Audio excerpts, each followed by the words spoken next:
knowing that you're educated and interested in also shows that you're invested in the project. Yep. Another weird thing that I never dealt with in school was sometimes I don't present my own work as being like a junior creative. I will work on something, and then my manager will be the one who actually pitches it to the client. So I got to make sure that everything makes sense. It's kind of weird. That's lame. So, no, the weirdest part is that I'm in the meeting. I have to sit there and wait. And so there's times where I really want to speak up, but I just can't. So this would make a really awkward situation if I spoke up.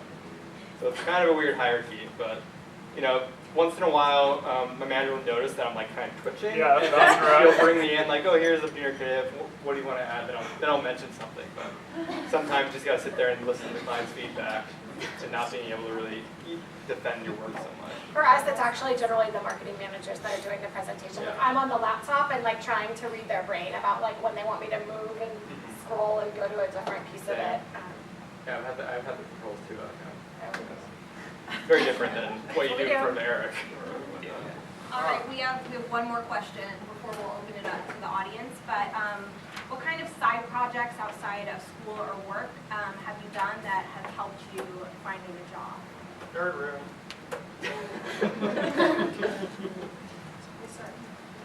0. I didn't do anything outside of school. Nothing. I did some websites for some small business clients, and I definitely presented those in my portfolio review at Amazon. Because there was one dude, like I was showing my school projects that I felt like I were stronger and showed a lot more UX and showed a lot more like intensity in the prototyping and the development of a larger project. And this one dude just like, can you just show me something that got built? And I was like, okay, sure. And then I walked through the websites that I had done for my for clients, and so they wanted to know like actual things that were live in the world, so that we could talk about results. And so those were the only things that I could talk about, results-driven choices.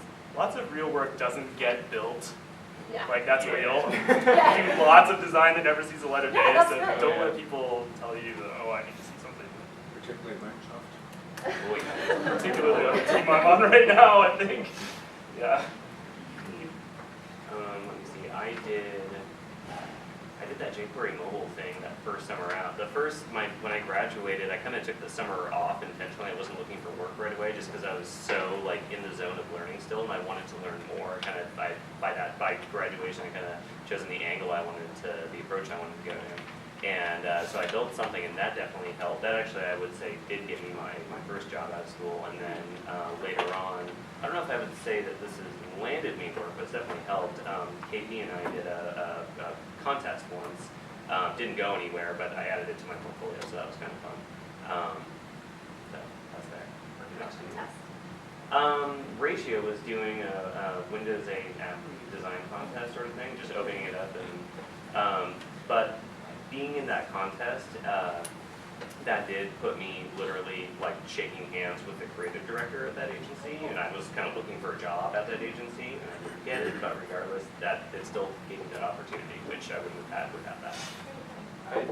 I did a couple startup weekends. Yeah, Which,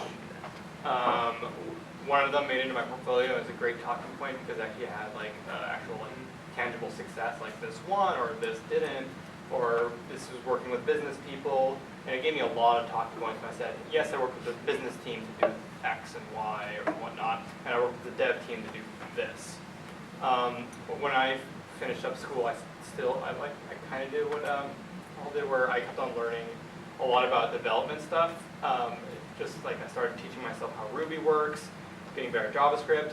I haven't really built anything with that yet, but have had a good understanding that when I went to an interview and they brought devs in, I could talk to them, and that the devs would really like me, and when they liked me, they it really boosted my chance of getting on the team, because there's a designer that the devs really like they like to be around him, and so that helped quite a bit. Like a couple of places, they're like, you can do both. You can write HTML and CSS. Like Disney was amazed that I could do that. And they're it's a great talking point, to kind of get away from your work and just talk like, this is what I think about what's going on in the industry, blah blah blah. JavaScript's the future of the web. Blah, blah. Yeah, and even if you're not actually in a job like Paul, where you're doing both, oftentimes talking about the breadth of your skill set in an interview to illustrate how you can talk to multiple different types of people working on a project, on a multidisciplinary team, really helps. Especially if you're at a place that's agile, where you'll actually be sitting with developers and QA people and testers. I sit with 3 developers. I don't actually touch code that often, but I do talk to them a lot. And they're ridiculously talented. Like, they can just make websites like in a day or something from scratch, and they're like super cool and fancy. So it's great learning from them and being able to just talk to them. I don't do much, but I can talk to them, and I get along with them really well. Yeah, I don't actually write code, I don't touch code, but having that knowledge when we go into QA and we kind of have like a bug bash before we send a page live, and we have we have devs and we have the site merchandisers, we have the project managers, and I can find the bugs, and I can also like not identify them, but also like tell them why they're broken sometimes, and that is a huge win when you can do that, especially as the designer, be like, oh, this is why you code it like this, and I like those are the kinds of problems that I like to solve in general, but I think it makes me incredibly valuable in that way. And also, when we're in those, before we launch, when we actually have a page that's live, I can go through and in inspect element, I can change things around or move things and show them how it would look if we changed things. And being able to do that in real time has been incredibly beneficial as well. Also, we don't just make a prototype on the fly and ask, like, can you just make a prototype real fast, explain your idea, and they give me 2 hours, and you make something really, really fast, and that really reflects well when you do stuff like that. Does anybody have any questions? Anything that's been on your mind? Can I ask what you did at REI? Yes. I anticipated that. I worked on the mobile team. We were responsible for all of their phone apps. So they have a shopping app for iPhone and Android, and a snow report app for iPhone and Android. And then I did the end-to-end design of the iPad app that launched just last summer in August. Was that contract work? And their mobile website. It started as a contract. I was there for about 3 months, and then they extended for another 6 months. And then I started to float a rumor that I was thinking of going somewhere else, and then they hired me permanently. Why aren't you still there? Lots of reasons. Lots of good reasons. Predominantly, another graduate from our program, my year, who's a good friend of mine, is working on that team now. She was up to speed. The iPad app was done. I'd been working on it for a year and a half, and it was like ready to go to the store. And then we had a lot of kind of internal change things happening. Not to go into too many of the details, but at REI, the marketing team owns the REI brand. And I think in 3 years, 3 times they had done a top-down end-to-end brand redesign. So in digital retail, we were constantly just kind of chasing this ever-changing thing. So we were always out of date. They also didn't have any digital people that were in that decision-making process. And so lots of times we would get things like, you have 1 green and a palette of grays. And we were like, but when you make everything gray, it all looks disabled. Too late, decisions have been made. So there were a lot of internal challenges about the structure and the politics that I just wasn't interested in participating in anymore. So we've talked about like how you don't necessarily know what you really want to do when you get out. Have you guys, any of you can speak to this, run into things where you thought you'd really like doing that and it turned out like, oh, my expectation has changed. I like something else more. Or do you love UX UI as much as we are? Do you love UX and UI? Or do you dream of visual design at night and wish you were painting something? I don't know. Well, I always thought that I'd like to be like a small team that does a lot of different things. But the more I get into it, I really want to go and try out the idea of being on a small team that works on one product for a set amount of time, where I get to see it grow from scratch, something that's really, really cool. While being at a small firm, I don't really feel like I have that much control over what happens, or that I'll spend hours on this one little thing that gets thrown away, and then I never get to see the project again. And yeah, so basically, I'm really interested in going to maybe a team that's bigger, like at Amazon, and working on a bigger product, an actual product that people will use and get feedback. And reiterate, something like that. I think sometimes it's hard to know in our field what the job you're applying for even is. Yes. Yep. Absolutely. So I think it's really hard to have expectations. It was probably 2 weeks into my job before I even figured out what my job was. I know at least at Amazon, all the job descriptions are old. They were written a bunch of years ago, and they're not necessarily what the job, not necessarily reflective of the way those teams are working now, because I think the teams are more agile than like HR's description of what those teams are. Or even the job that Or HR even the job said you're you were interviewing for. Yeah, Courtney and I both had some issues with showing up for a job and like interviewing for something completely different. Halfway through the day, halfway through a 7-hour interview. Yeah, so I mean, I think a lot of it is just being really open and asking specific questions if there is specific stuff that you want to do or don't want to do. I think there's also a very kind of a specific perception of what UX design is when we're in this program, and then when you're actually in the world, you realize, oh, we're really heavily on the side of like visual UX design, and then there's these other people out in the industry that don't come from a visual background at all, and they're coming from a more analytical and research-based understanding of UX. And some of us are like applying for those kinds of jobs and ending up in those jobs and being like, where the hell am I? I don't want to do this. And so I think really understanding where that job is in the spectrum of like visual UX to research UX and figuring out where you stand on that, because to be honest, we're not on that research side. We're not trained that way, and you'll probably not want to be there because you're all visual thinkers, because that's why you're in this program. You're probably somewhere in the middle towards the visual end. And I thought, kind of coming out of this program, and from what Eric like paints this picture, like you're a UX person, I thought I was that pure UX person. And when I started my job, Right. they're like, oh, this is really more of a hybrid visual UX position. I was like, oh, I don't want that. Oh, And yeah, then- like that's actually you. and then That's when what you you figure do. it out, then you're like, oh, that's actually what I do Yeah. need to. Yeah. So you're saying like the people from the HCD program at UW, they're like a completely different animal? Absolutely, yeah. Different kinds of thinkers, different skill sets. Like you need both of those kinds of people, but we are not, I mean, some of us are those people and they go on to like, Yes. to go and pursue that master's degree, and are more focused on that. But I would tend to say that right now, we're probably more on the other end of the spectrum. Would they be more research-based or? Yeah, but almost everywhere they call it the same thing. They call it the same thing, UX right. designer, so you really have to find out what that means to that particular company and to you. Right, like Rebecca is the example of someone who is like a graduate from several years ago who's definitely on that research end.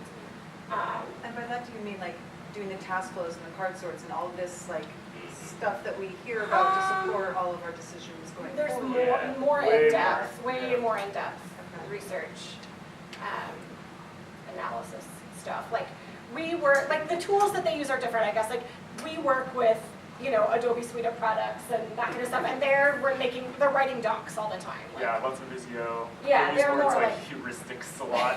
like they're, yeah, it's just a different job. No. No, they're not. No, but it's good to have a mix of those people on Yeah. the teams because it really rounds out what you're able to do together. You just don't, you don't want to be the only one. Were you guys always interested in UX? Like, I didn't know what it was before I showed up here. Yeah. Courtney and I were in the pilot UI UX course at this thing, and we had no at idea. what I didn't point know. during this program did you decide UX was the direction? So I didn't, that's just where I got a job. Okay. And it turned out to be something I really liked and was good at, so that worked out. But one of the things that I love about it is, so with more traditional visual design, you create something, it's cool, you love it, the client likes it, it goes out to the world, and that's it. You don't ever get any feedback on how it did, was it successful, did people like it, did it reach the audience you intended it did. With UX design and interaction design, you really have the opportunity both in creating the product. Most places, thankfully now, are actually testing a lot before you launch something, and you're usually involved in that. Oftentimes you get chances to iterate on your work and actually respond to some of the things you found in user testing. And I just really like being able to solve problems for people that I've never met, don't know anything about. It just feels like, I don't know, you can create this work and kind of test pilot, fine-tune it a little bit, and then send it out there, and it actually goes out and does something. And yeah, it doesn't live forever. You know, Yeah. products die, but it just, I don't know, it feels good. Especially with what I've learned a lot about doing visual design is that while I'll have my input, at the end of the day, the client chooses that it's blue or it's yellow. I'll have my input, but if they want it to be red, it will be red. Which is kind of frustrating. That's why I like having the UX side over, like, it is red because of X, Y, and Z. And then the client's like, oh, cool, you know what you're talking about, we'll do that. Which is great. Oh, that's something I should mention is different about in-house teams too. Is on in-house teams, you usually do have the final say. I mean, it kind of depends on the organization, how they're set up. But, you know, at REI, we had, like, what the designer said we were doing is what we did. And I mean, within the guidelines of the brand said you could do this or that. There's always guidelines to work within. Same so far at Microsoft. It's been, you know, they're really just looking to someone to tell them what to do and why we're doing it that way. But, you know, where you're in an agency, you may get to work on some really cool work, which is what I wanted to do most recently. But, you know, it's never your work. It always belongs to someone else, and what they say ultimately goes. And with cool work in an agency is that there are these cool projects, but there's a lot of heavy, not so much fun work that kind of supports those fun projects that come around every once in a while. So that's kind of the thing I've realized about the small creative agencies. Really, can you elaborate on like what's the bread and butter stuff that's not fun? Banner ads, you will do them. Even my senior designers work on them. Like everybody, like, because you'll have these really cool UX projects that you're working on with these clients. Then the client will be like, oh, by the way, we have these banner ads that are coming out. Can you help us out? We'll be like, sure, of course, why not? And then we'll all just kind of rotate, take turns working on them whenever they have a new campaign coming out. Oh, that's So you'll be working on the cool stuff, but at the same time, you have to kind of like, you know, the bread and butter is these banner ads they have to work on. You guys have talked about working with any in marketing teams. Are you guys actually contributing to that, or is it more? Oh yeah. To the marketing strategy, or what do you mean in general? Whatever aspect of it. I can only speak for myself, but I am like, I've contributed to copy and I mean sometimes strategy to a degree about how we're going to like frame a particular story about a product. And you know, I can definitely contribute to that. Yeah, sometimes I make offhanded comments that the marketing is like, yeah, that's a good idea. And I'm like, no. So actually don't do that. That was a bad idea. It just sounded cute, like from my mouth. Because sometimes like desperation. Like, oh my gosh, what did I say? Like we needed a new headline for like the tablets that we came out with, like now there's like different colors of them. And I was like, what are we gonna say for like the top of this graphic? Or the like headline for this pack about, and I was like, what color is your fire? And they like absolutely. They were like, yeah! And I was like, oh shit. That was a weird bad joke. Yeah, because they get desperate towards the end, like right when we're about to launch, and they've tried like 12,000 different things. And like, you came up with a new thing they haven't heard of before. But they, yeah. Luckily that, like the night before they changed that one. I've had to work under marketing guidelines. Basically, clients have their marketing teams that come to, you know, winter for design aesthetics and whatnot. So we work under their, you know, this is what the marketing goal is. Make sure your design fit under this brand, this campaign, or whatnot. So we don't get much input of what that campaign is. We just have to work within it. Are you folks all happy with as much money as you're making? Yeah. Cool. I was just like, I was a That's part-time. probably the only part about my current job I'm real happy about right now. But it's I'm trying to give them the benefit of the doubt. It's just so different now. I went into one interview with like, how much money do you like? And I kind of gave them like what I roughly want, and I was kind of going off Amazon and Microsoft what they pay. Yeah. And I think they laughed in my face. They said, Amazon and Microsoft are extreme outliers in terms of salary and payment when it comes to other. Wait, what do you mean? Do you mean like pays more? Yeah, Yes. pays a lot more. Microsoft. Or maybe it's Microsoft now. I was like, I don't know. Amazon's pretty frugal. Yeah, and Amazon also has a really flat pay structure. Yeah. So at the end of your 2 years, you're kind of topped You do top out. out, The yeah. years, You have to get in, you 3 have to through start 7. in starting high. Yeah, yes, that's true. They start you high, but then there's not a lot of room for Yeah. paid growth at Amazon.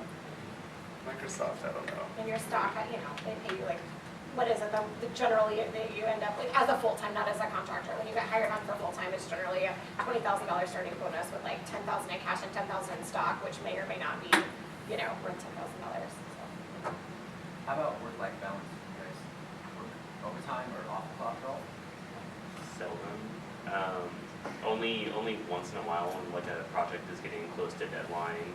For 1 or 2 weeks, I'll pull a couple of evenings, and that's it.